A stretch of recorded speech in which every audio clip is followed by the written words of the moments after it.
There's something almost poetic about the way people chase the next big thing. It's not just about money.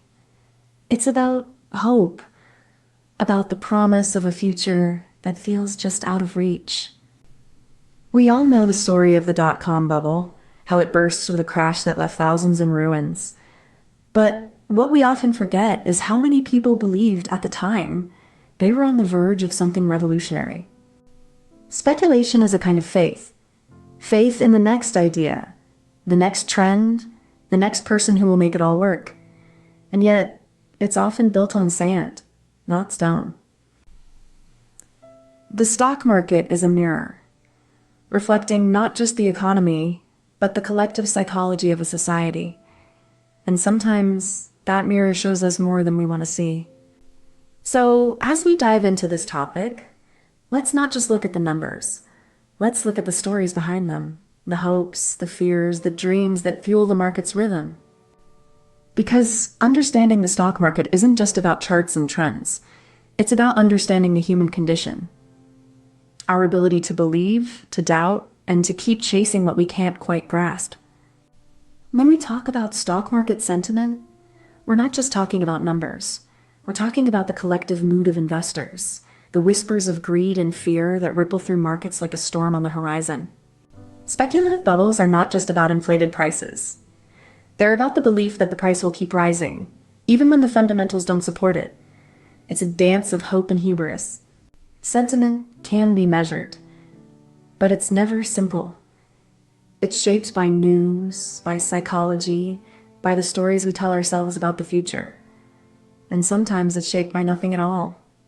Speculative bubbles burst not because of a single event, but because of a collective realization that the sky isn't the limit. It's the ground. And when the ground disappears, the fall is sudden. Understanding sentiment and bubbles is not just about predicting the market.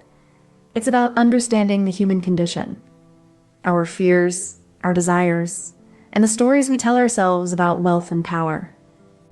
The stock market isn't just about numbers and charts. It's a mirror reflecting the collective hopes, fears, and impulses of millions of people. And when those impulses grow out of control, it can reshape entire economies. Speculative bubbles don't always burst with dramatic flair. Often, they unravel quietly, like a slow leak in a tire, unnoticed until it's too late. The damage is just as real, though, and far harder to reverse. When we ignore the signals of market sentiment, we risk repeating the mistakes of the past. History isn't just a collection of events. It's a warning, a lesson, a warning that echoes through time. You shouldn't just care about the stock market, because you already are. The question is whether you're aware of it, or whether you're waiting for it to come knocking at your door. The real danger isn't the market itself. It's the illusion that it's separate from you, that it's just numbers, not people, that it doesn't touch your life, your future, your dreams. The Dutch tulip mania of 1637 was a fever dream of speculative excess, where bulbs were traded at prices that defied reason, until the bubble burst with a quiet, tragic collapse. In 1720, the South Sea bubble in Britain turned a company with no real assets into a stock that soared to absurd heights, only to crash when the illusion of value finally cracked.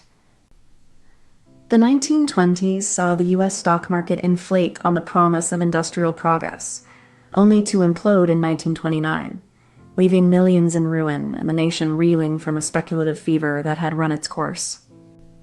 The dot-com bubble of the late 1990s saw investors pour billions into internet startups with no revenue, no product, and no clear path to profitability until the crash revealed the hollow core of the speculation. Each bubble is a mirror reflecting the same human folly: greed, optimism, and the relentless pursuit of quick wealth, all crashing against the cold reality of market forces and time. These moments in history remind us that the stock market is not just a place for investment, but a theater of human emotion, and sometimes of ruin. Imagine a toy store where everyone starts buying the same toy, not because they need it, but because everyone else is. The more people rush in, the more the toy's price goes up, even if it's just a plastic horse. At first, it's fun. The toy feels special, even if it's not. But the more people chase it, the less it means. The joy turns into pressure, and the toy becomes a prize just for being owned. This is what happens when people chase trends instead of value. The toy is just a toy, but the story we build around it can feel like a treasure, until it's just a mistake. Speculative bubbles are like that.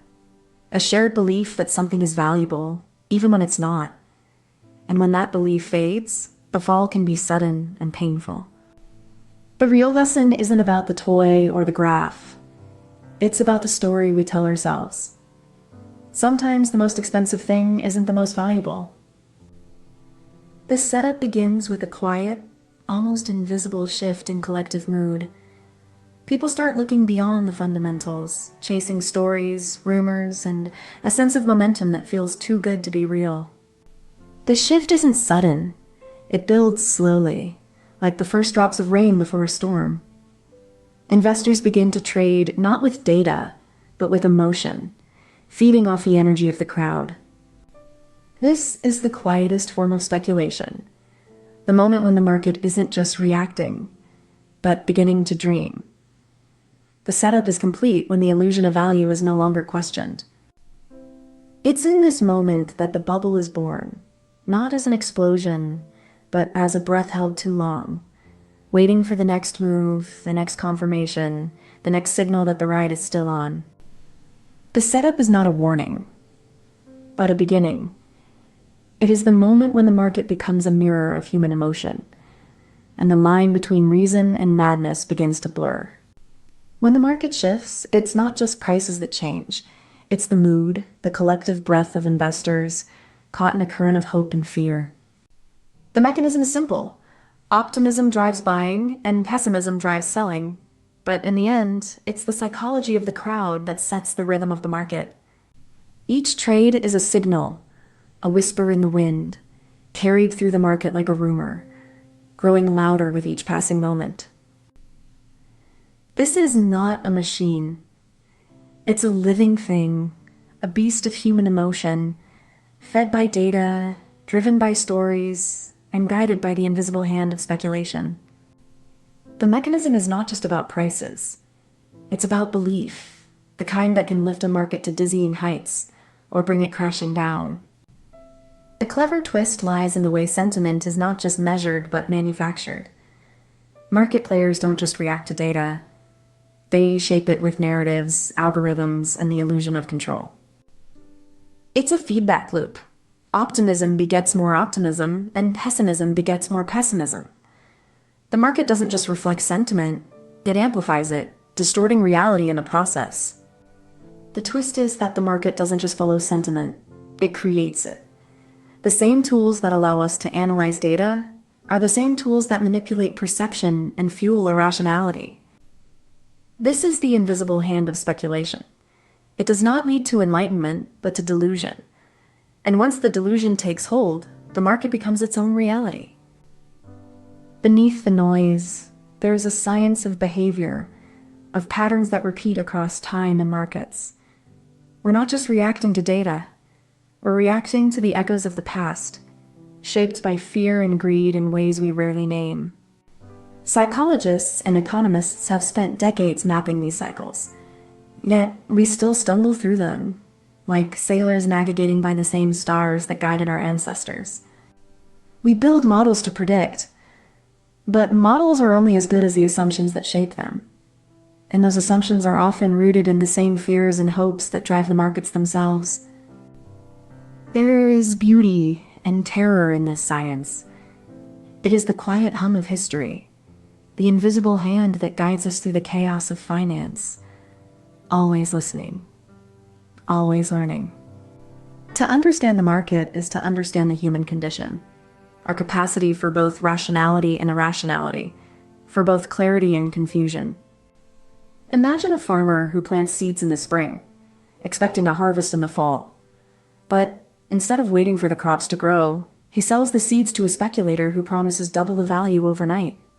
The farmer agrees, not realizing the seeds are not meant for sale but for planting. The speculator takes the seeds, sells them to another, and so on until the field is empty and no one has anything to eat. The farmer, like many investors, believed in the promise of growth, but in the end, all he had was a promise and an empty field. The market is not a garden where we plant and harvest. It's a carnival where we trade illusions for promises, and the only thing that grows is our debt. This is the truth of speculative bubbles. They are not about value, but about belief. And when the belief fades, the illusion collapses. Before you go, if you enjoyed this, please give it a like and subscribe so you don't miss the next one. And tell us in the comments what you'd like us to make next. We read every single one. Thank you so much for watching. Comment this emoji if you made it to the end.